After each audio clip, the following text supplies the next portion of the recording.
I mean, first of all, how cool is this? I know. Not like the podcast, but you've been the staple of me, John, Jackson. You saw us from babies grow up, and we're still here.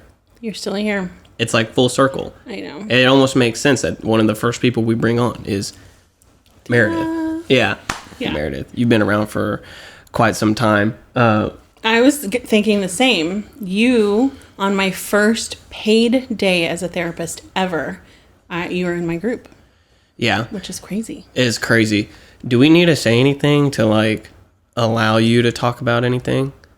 I don't know. I was, like, not going to reveal how I know y'all unless you did it. Oh. Because you know. Okay. Yeah.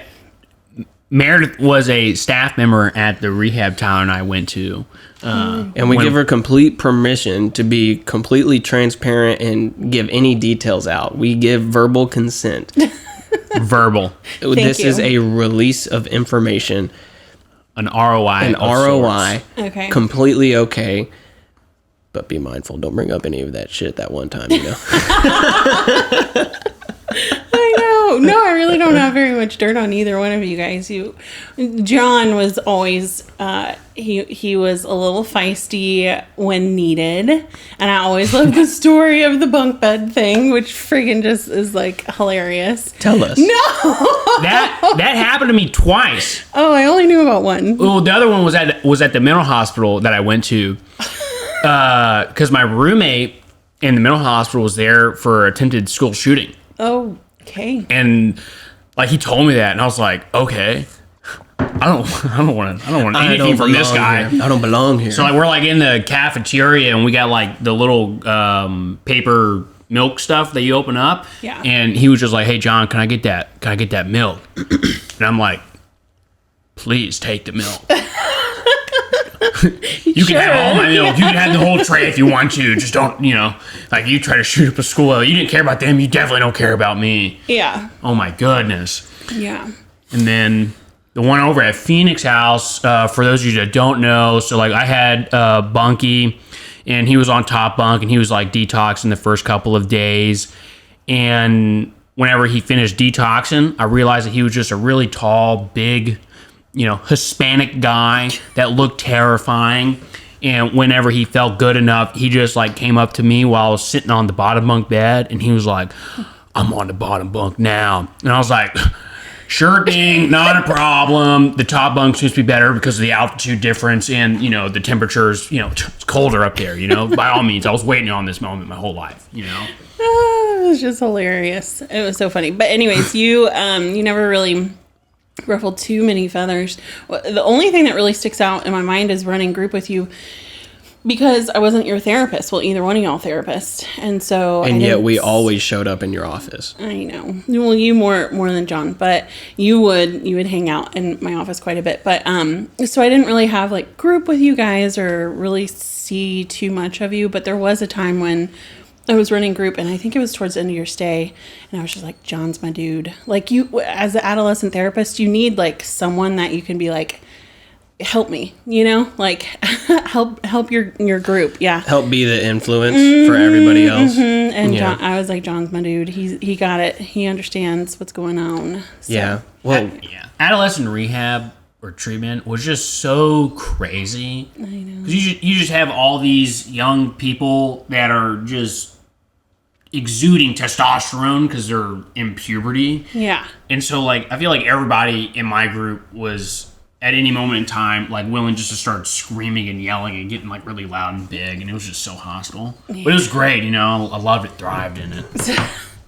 It is. I always say, too, like, don't judge an adolescent treatment center, like, from some stories you hear, because there is no perfect adolescent treatment center. You're, like, dealing with, like, really challenging population sometimes. So shit goes down. Well, I feel like all the time. Yeah. It's always challenging. Because, like, one of the things that's extremely difficult, in my opinion, is how do you get a adolescent drug addict, or just an adolescent in general, to change something so drastic. Yeah. The only thing that we've ever changed was, like, our mood through anger, violence, drugs, all of that stuff. So it's like, okay, how do you even get these kids to comprehend, okay, this is bad and we need to make a major shift? Yeah. It just seems impossible.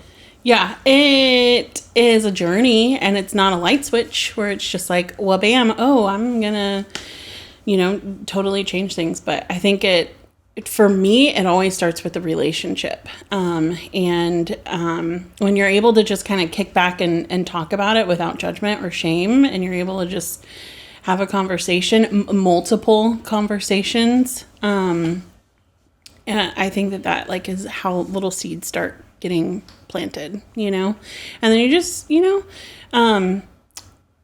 you really stick with them, because there's going to be ups and downs, and there's going to be times where you're like, okay, we're back like here, or, we're in this place again, but you don't ever, like for me, I never wanted the teen to see me like sweat like that, but instead just to be like, hey, I'm here. Let's go. Let's talk about it, So what's your expectation? Because planting seeds and stuff, like, crucial part. I mean, if it wasn't for that, for me, I wouldn't know what I was returning back to. Right. But what is your expectation when you're dealing with adolescents? Like, has there been so many people that just never went all the way through that your expectation is no longer, we start, we complete, and they'll be better? Just because you've seen so much backtracking, like, what is your expectation? Or how do you evaluate, like, your goal with this person? Is it you want them to go all the way and you think they're going to go all the way? Or is it, like, what's really important between that development in that sensitive time in their life? Yeah, I think,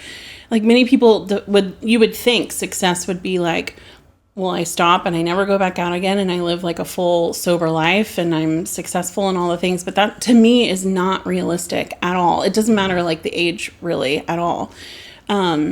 And I always looked at it like if a teen reached out to me and they were like, hey, I need to come back, or like even today, I just had someone who is a young adult now that I worked with that was an adolescent, and he's like, I need help, now I'm 23. And to me, like, that is more important, that like relationship, the fact that they feel like they can come back and they can count on you and they know that you're going to help them, is more important than like running all the way across the finish line to be like, oh, look, they're still sober. Like, we did that. Cause it's nothing to do with me. The fact that like y'all are still sober has nothing to do with me. That's not true. No, it really, I feel like it's like, maybe we helped, expose you to things that helped you in the long run, right? Like, we got you connected in community. We maybe like pointed you to resources, and I put on some cool Christmas lights in my office and you felt comfortable to come and just chill. But I don't know. I feel like a lot of it is just, like I was saying, like walking the journey with you and allowing you the freedom to make choices without being like, this is the expectation, like, you got to do this. It's always my hope. It's always my hope that someone can find happiness and health and whatever that looks like for them, and it would be awesome if that means you're free from substances too, I would say that the ability, because my experience with my therapist at Phoenix House was that I could approach her with like any real issue, and I didn't feel like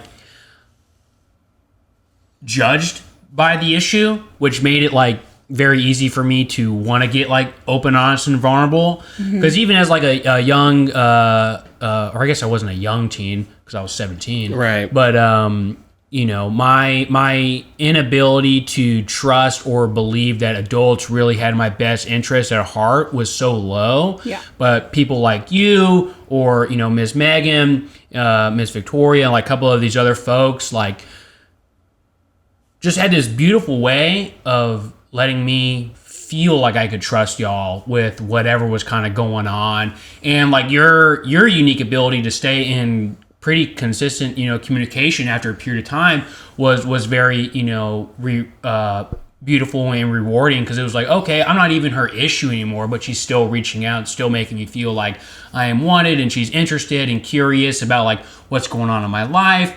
And, that adds an incredible amount of value to like myself as like a human being, just knowing that this person that is no longer like being paid to give a shit still gives a shit, So it has to be a little bit more than a job for you, because you do things outside of your job requirements all the time. And I know you were in Phoenix House and staying late when you didn't need to. And I'm not saying I don't need to get into your personal life, but you're getting home at 9-10 o'clock, 5 days a week, waking up and going right back. It has to be more than a job at that point. Yeah. Oh my gosh. It is. I think if it was just a job, I'd come right in at 9 and leave right at 5 and see you later, but, and I think that needs to be true for everyone. I will say, I didn't have the best, boundaries, hence why, I was working so much, and and that's how you burn out. And I sure did real quick, especially at the end. But I lasted, 10.5 years in that work, which is a long time. So, but a big part of that, I have to say, a big part of that was y'all. And at times when the work is so hard and heavy, and in the back of my mind, especially those early years, I'd be like, but I know that it works for some, and it was you guys, and Jackson, here and there. And it's a big part. Someone just recently was like, how were you able to do that for so long? And I said, you guys, you too. In you three, I always love him too, Jackson, even though, he didn't take the same route. And I love that, I love him for him and his route. But I can remember a time, I don't know if you even know this, I probably did tell you, and it was towards the end, but I had my head down and I was crying. I mean, listen, it's heavy stuff. And I was praying, and I was like, why am I still here? I don't know that I can keep going. And then as my head's down, phone rings, and it's old Tyler. And I don't remember what it was, but you were just calling and probably talking about H&I or something like that. But anyways, I was just like, oh, okay. All right, God, I'm still here. And I get it, So you guys were a huge piece in helping me, just kind of in the back of my mind that I know that this works. I do know that it works. And so let's keep going, So. Did you know it was going to be just the roller coaster that it ended up being before you ever started? Okay, so when I went to school, so I went to therapy when I was a teen, which is why I wanted to work with teens. I had a therapist. I was 16. Well, I started when I was 15, but when I was 16, I literally remember sitting across from her, and I was like, I'm going to be you someday. And so I always envisioned this private practice, where, I went in and I saw Gina once a week, and I could not wait to see her. I hated the first two guys. They were horrible. But, and so I always pictured when I was in school, I was like, oh, I'll do this private practice thing. So I did my first grad school practicum at a private practice, and it was just boring as hell. It was so boring. Yeah. Sorry, respect to those that have private practice. It's just not my thing.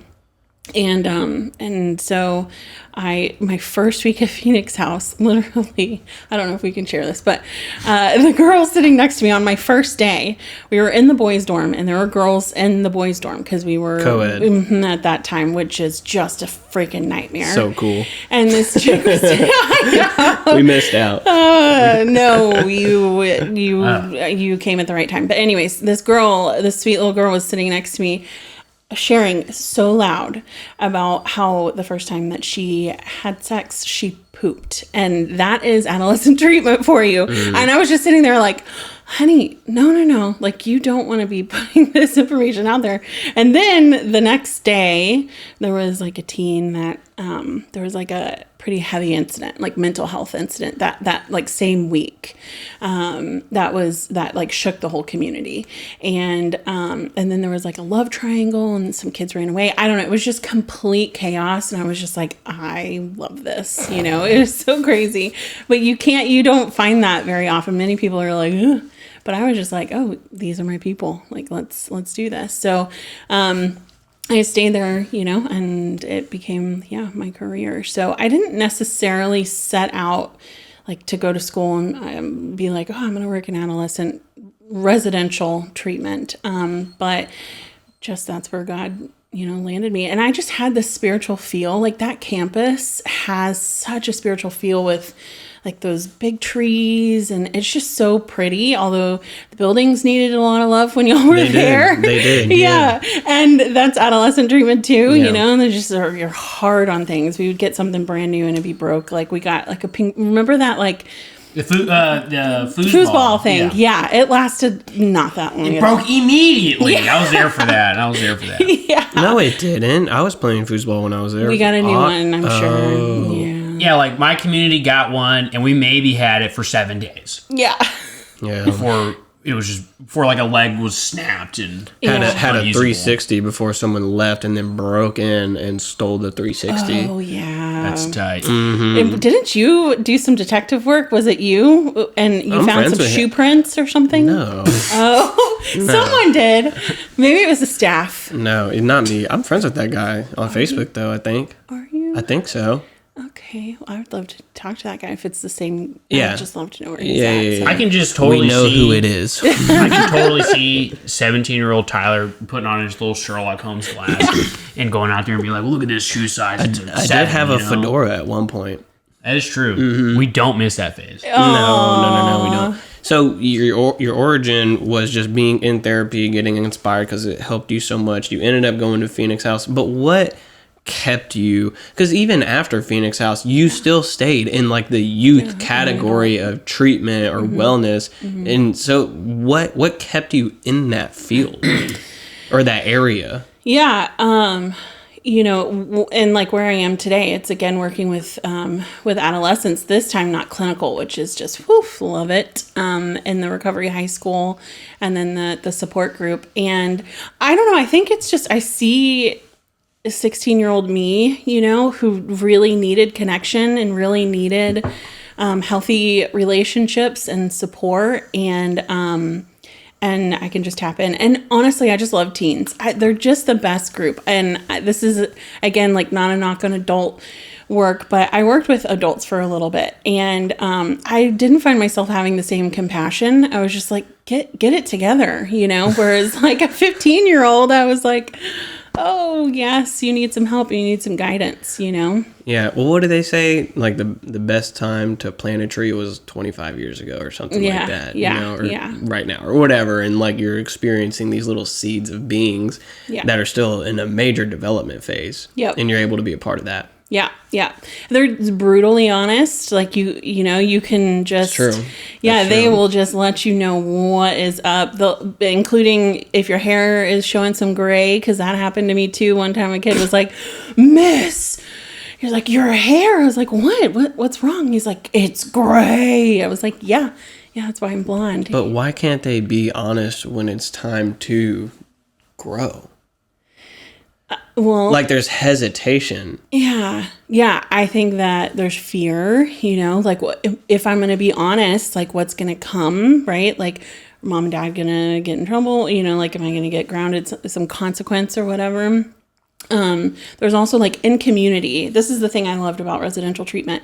You would see someone one-on-one, and then you would see them in the community, and then you'd be like, who are you? Because in my office here you are, but in community around your peer group, you're putting on a bit of a show. And I mean, that's normal. And so I think that there's a lot of like societal pressures, teen pressures that come from wanting to be that guy, that cool, funny, likable guy. And you want to fit in. So I think that is like a huge piece too. It could be too, just like rapport, like you just don't feel quite comfortable. Like you were talking about trusting adults. It's like, who are you and why am I going to get honest with you? And it takes skill on our part to be able to really get them to a place where they can feel like they can get honest and they can tell us what's up, remove some of the, again, like the shame and guilt, and just, normalize it, Well, probably because when we grow up, we're guided by adults or some figure that's older than, we're not raised by our 4-year-old brother, and then we go to school and we have teachers or whatever. So we have like these people who are already on a life path and are intelligent in some form or fashion. And so we've had to listen to these people, but yet our own desires, whether that was like drugs or just want to go hang out with friends, and like we're then limited because of what we're told. And so we have issues with these adult figures just in general, because what we've heard from them is not what we want to do, and so now we feel like we can't do it. And that's where for me I was like, fuck you, I'm just gonna leave, or I'm just gonna do this. And so like coming into any kind of situation where I needed to change and I had to hear direction from elders, I was like, why? Like any kind of thing you tell me that I'm gonna have to do, I know I don't want to do, because I've already experienced that so much. Why would I want to listen to you? Yeah. I also think that for me, being a young man, it was much easier for me to drop my guard around an older woman, as opposed to like if you were to put like a young John with like a therapist that was another guy, I would have felt much more like apprehensive and like closed off to that dude, just because of like gender. Because like my mom was always in my corner, and then like you have my dad and a couple adult male figures that were in my life that like weren't all the greatest, you know. And so like I would really get like hyper focused on that type of stuff. Like if like you were a dude and like you were coming at me, I would automatically associate you with all these bad experiences I've had with a bunch of other, males. But as soon as like you put me with a woman that, is like caring or thoughtful and, like wants to help me out, I feel much more comfortable to talk with that person. And I had the opposite experience, because I had a male therapist, yet I lived with my dad the majority of the time, and it was a lot more free at my dad's house. I could really go do what I want. At my mom's house, I was like confined to this double wide mobile home area in the hood. I didn't have any friends over there. My mom was a lot more strict, so I automatically didn't really like my mom all that much whenever I was growing up, and plus some other stuff that I don't want to get into right now. But so when I came to Phoenix House and I saw you and Megan and Victoria was her name, like I was looking at y'all being very gentle, and I was like, oh shit, maybe these female figures can actually be a safe place. And aside from the Christmas lights in your room, I was like, it felt reassuring.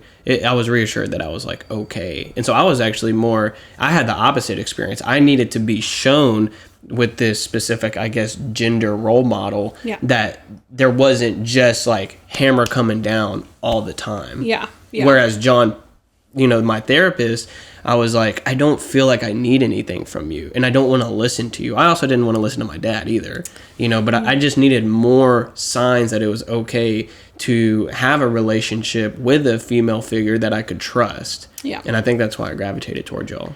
Yeah, I think that's really interesting, because the attachment there, right? And you look at it, like the hope would be, because I was thinking in my mind, like sometimes because we would have both genders in therapists, you can heal some attachment stuff, kind of like what you were talking there, by being a positive figure of that same gender that you had maybe some trauma or whatever with, what were you going to say?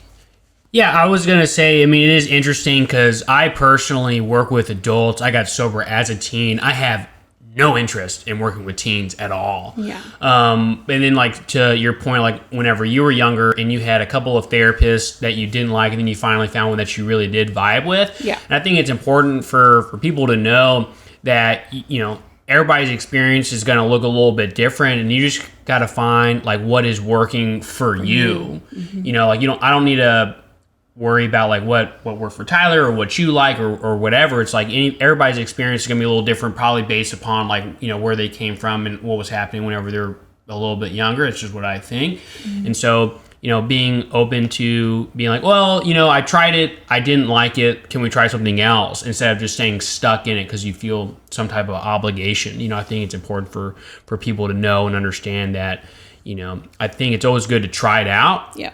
First, and then come up with a decision. But I would rather somebody try it out and it not be what they're looking for than have never tried it at all. Yeah. I think for me, as a teen, when I was going through therapy at that time, I was like, validate the person that I finally was like, oh yes, you're the one. I was in a place where I just didn't care anymore, and my family was like, no, you're like, we're going to one more person, I was like, oh great, they're not going to do anything for me. And then, but she finally was like validating my thoughts and my feelings, and I was like, you get me, and I didn't have that experience in the other therapists, right. And there's so much value. She had this like little waterfall in her office, and just the vibes were right, and literally, like I said, she was like a friend. Like she felt like a friend but with boundaries, and that has always been what I've wanted to be for teens that I work with, someone that does feel safe and like you can be vulnerable with. And that's what worked for me. But I had to keep going, and I didn't want to, but then it ended up working out, and being something that I love. And I called her, y'all. I called her when I got fully licensed. As an LPC, I Googled her number. She was shopping in HEB, and I only went to her for probably 2 years, and she knew everything. She remembered everything about me. She was like, oh, I remember. And anyways, we cried on the phone together, and I was like, I have a whole career because of you. Like, I am a full LPC. I'm doing the deal because of you. And it was just so special. So reach out back to your therapist, Yeah. We love that. Well, I had a therapist one time. I think finding the right therapist can be super tricky. Almost like getting on meds. Like, you don't really know if this medication is going to work immediately. You kind of have to go through this trial of seeing if this is the right fit. Because I had a therapist, it was after I drowned, and I was like, okay, cool.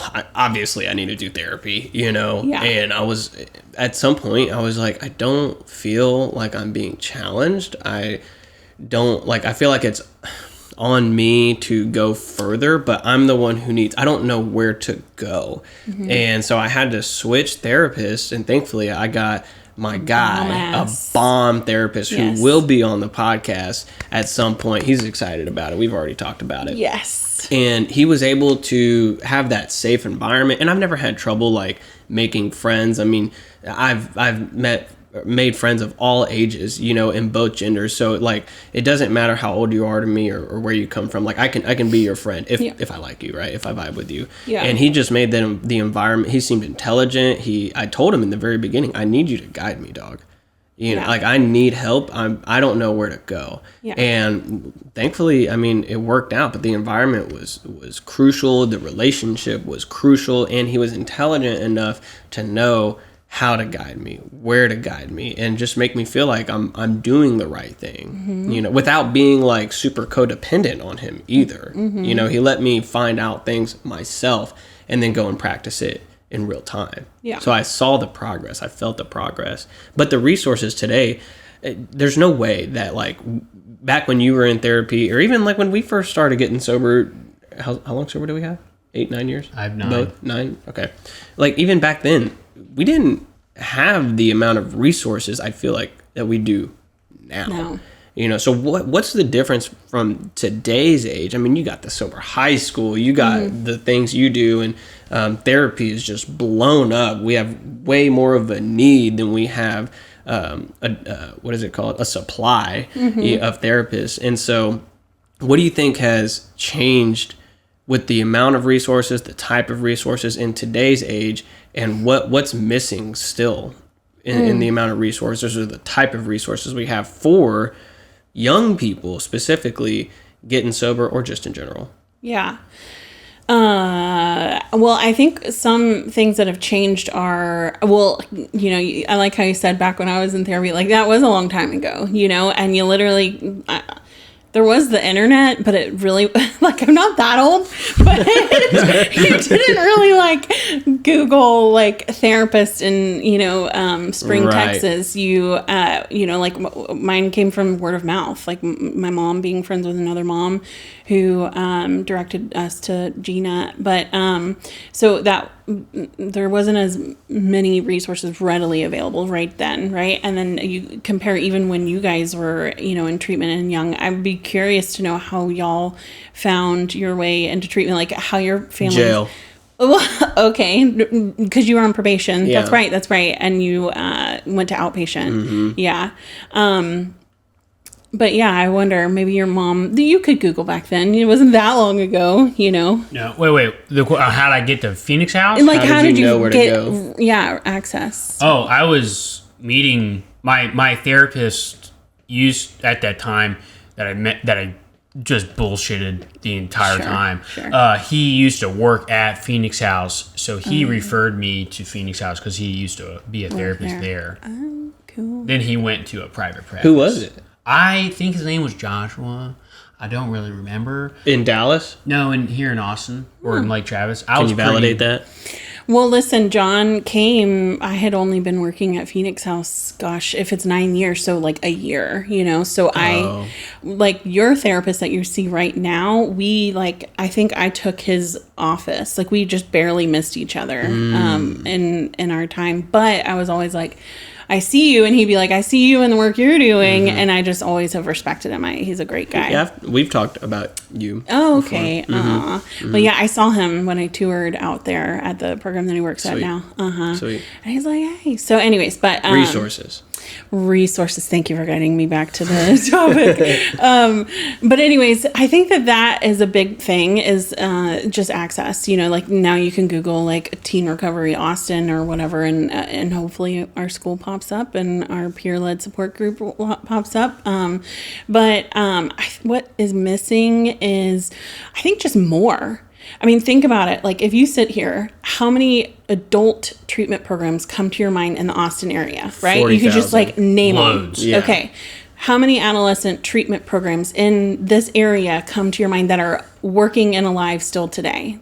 Probably 3. Just a tiny. All like throughout Texas. Okay. Yeah. Right. So like there are very few resources. Yeah. And why is that? I think that just like John, I don't want to work with teens. Like many people are, I heard that recently at a different program that I worked at that were like, oh, we're not doing teens, and then they're like, well, we like teens and we're doing teens now. Like you have to kind of like think about it because I'm a huge advocate in that they're not that different than adults, really. I mean, there's some risks because of age and some liabilities. Yeah. That, but I mean, someone's got to do it, right? And the teens need our help. Yeah. And so surely someone has to do it, but that's what I was thinking, like the laws, the liabilities, and also profit. Like how I mean I feel like it's a major difference with profitability, trying to work around getting teens in or what's the age, like 13 to 18 is that range. I mean, just with everything, like I've never seen adolescent treatment center that wasn't like state funded. Oh, they exist. You just don't know about them. They're out there. Okay. I mean, when I went to work for-profit young adult, they're out there. They're just not really in Texas. There are some, but I can think of a couple that are, that there's a ton that don't take state funds. In fact, it's hard to find one that will take state funds right now. Really? Well, now with Phoenix House gone, and then there's a couple, out there. I mean, you want me to name them? No. Okay. No, that's okay. But there's a couple out there that do. But there's a lot. I mean, and the big thing with teens are like wilderness programs where you're like kind of sending them into the wilderness. I hear no good things about that. Yeah, it's.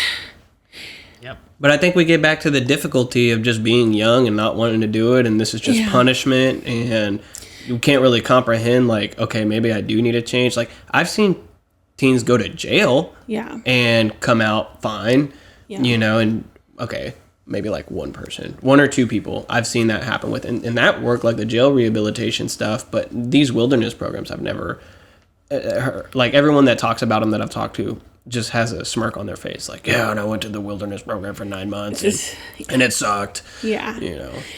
Yeah, I mean, there are some good ones that, I should say, I've connected with some really great therapists that work at wilderness programs for adults. Well, there's one that comes to mind for adults. He's an awesome guy. But there's one in North Carolina that does a little bit of clinical and like they'll be in the clinical and then they'll go out and do a little wilderness and then go back and do some clinical. So it's balanced.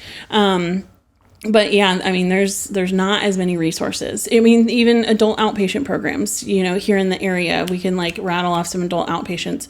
Right now, there's like 2, maybe 3, 4 coming to mind for adolescents. There's gonna be a 5th one that I'm working on helping that program open it, but there's just not as many resources. And I think there's just a big stigma with teens, you know, and I am always like, hey, give them a shot. They're not any different than the hard-headed 21-year-old that you're working with, you know, across from you. And they might be a little more immature, of course, you know, and think like farting's funny or whatever. But I think that adults do the same, you know. I mean, I would have died.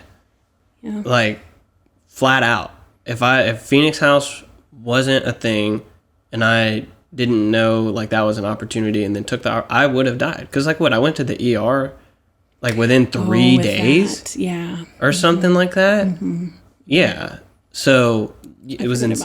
It was insane. And glad that it was there, regardless of the environment, regardless of the quality, like of the actual facility or even the care that was given. Like, yeah, I needed that or I would have died. Yeah. Simple as that. Someone needs to do it. So I would love for someone to come on in and bring a really robust adolescent RTC that's healthy here in our area, because there's not much at all. So hopefully some place to actually get removed for an amount of time, whether that's 30, 60 days or 9 months or what have you, which is a big ask considering like they're still in school and stuff, and y'all accommodated for that as well at Phoenix. Y'all had the school and that's kind of why we're doing this, is just to be like a free resource. Did you see my comment on that Instagram post about Phoenix House?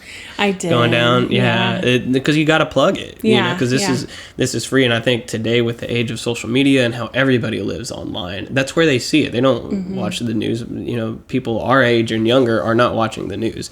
You know, they're scrolling through social media and they're seeing these things, and that's how they get educated. You know, now I don't think social media will teach you everything, but making you aware of what's out there. I mean, it's prime, and that's why we do this, just to make people aware of how possible it is to be on the other side, to start the journey or whatever, because they just don't know a lot of the times. Yeah. And it's not a big commitment. It's just like, hey, check us out. If you get inspired, hit us up. You know what I mean? Yeah, absolutely.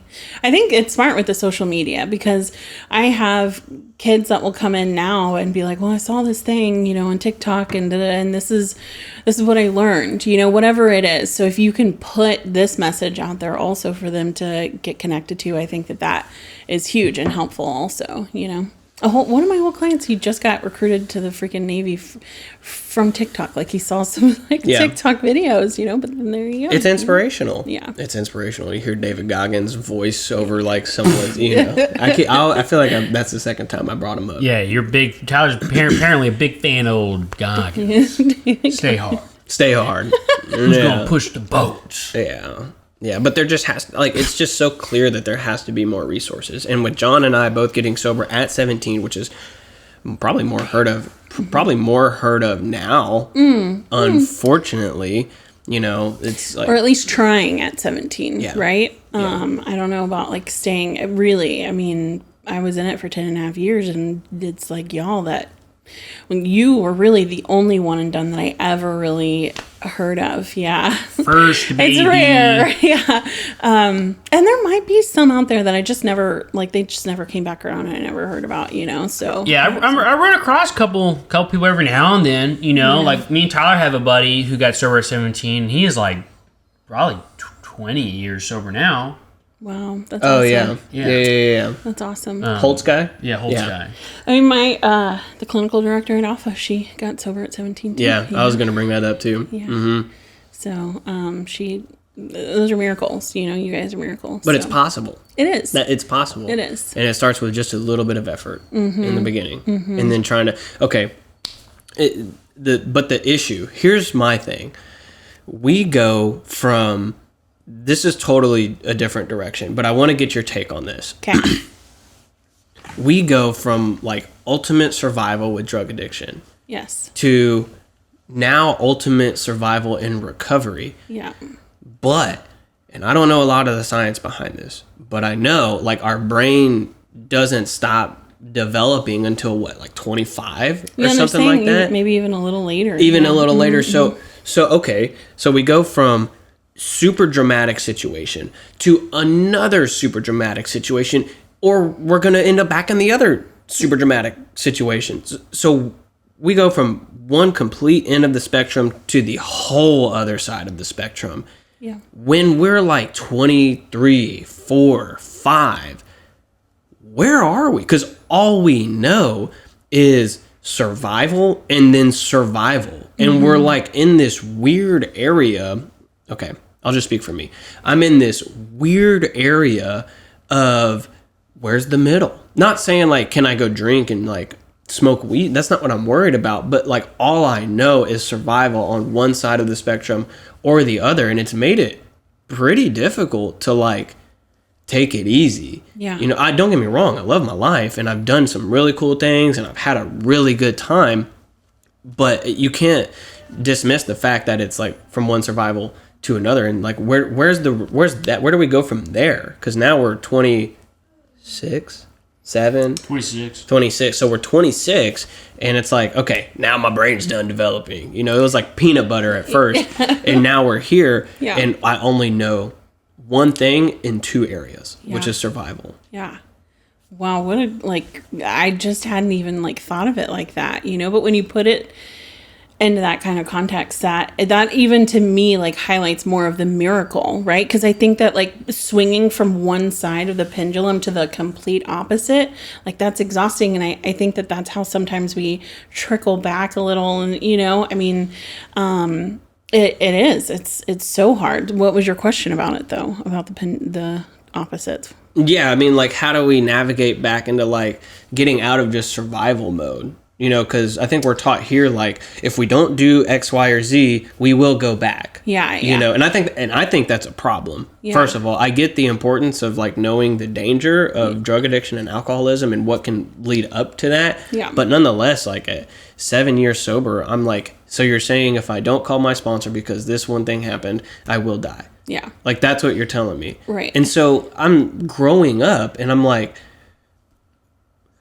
I don't want my life to be this stressful. Yeah. You know, and I think it's gotten in the way of like my relationship with a higher power and that whole process. Cause I'm like, dude, I don't want to be on fucking edge all the time. You know, this anger that I feel, I don't want that slight situation or big situation to be this, do this or die. It's not approachable anymore after 9 years. So it's like, how do we navigate like the dramatic scenario that we've been taught? You know, how do we navigate through that today as just an adult? Yeah. You know? Yeah. I think it's the long-term, we're in like a long-term clinical study. Yeah. You know, so it's like now we're here. Yeah. Now what? Now you're here. Now, I mean, I think you both have started, correct me if I'm wrong, but I heard on the podcast that you started therapy too recently in the last year. Thanks for tuning in. I told you I'm your number one fan. Yeah. But, you know, you started therapy, you dug deeper in your therapy, right? And you're in more of like the overall holistic, not just like your recovery, because I think like that was that side of the pendulum where it's like eat, breathe, live, like survive your recovery work. And now you're implementing more holistic stuff. You're looking at the trauma. You're addressing some of the deeper core issues that maybe fueled some of those thoughts and behaviors from your childhood or whatever, your early years. You're both also like, I also heard like you started working out recently, John. Can't tell. Stop. You can tell. Oh. Sheesh. Okay, anyways. Butter. I have started working out. I do have a shoulder injury, so I have not worked out in a few weeks. But Tyler. But Buttery T hooked me up with Ways to Well. Yeah. And I'm going to get on some medicine to heal my shoulder. Oh, nice. Yeah, Ways to Well is the truth. There you go. Ways to Well is the truth. Optimize your health. Super important. Any age. You're never too young. Yeah. So you're both like, taking better care also of your physical health. Like you're starting to implement more things that are going to help you for like the long term. And I think you both were doing that. I mean, remember when you first were like, remember when y'all did that pull-up competition in our new gym at Phoenix House? I bet I won that. Were we, no, you were weak back then. I bet I won that. You were coming for H&I. So. Yeah, we were coming for H&I. I probably smashed every 14-year-old in there. I don't know, but I just remember, so you guys were working out. Wrong. That came off very wrong. That came off very wrong. It didn't come off wrong until you said it. It did. So, but yeah, but you're starting to look at other areas of your life other than just your recovery, which is important, but then also like adding in other layers too, and I think that it's awesome. I think the other thing too that you guys have done is community, and I think that that's a huge piece. Like when I think of y'all and where you're at today, right? When you first stepped out of treatment from the most recent episode, right?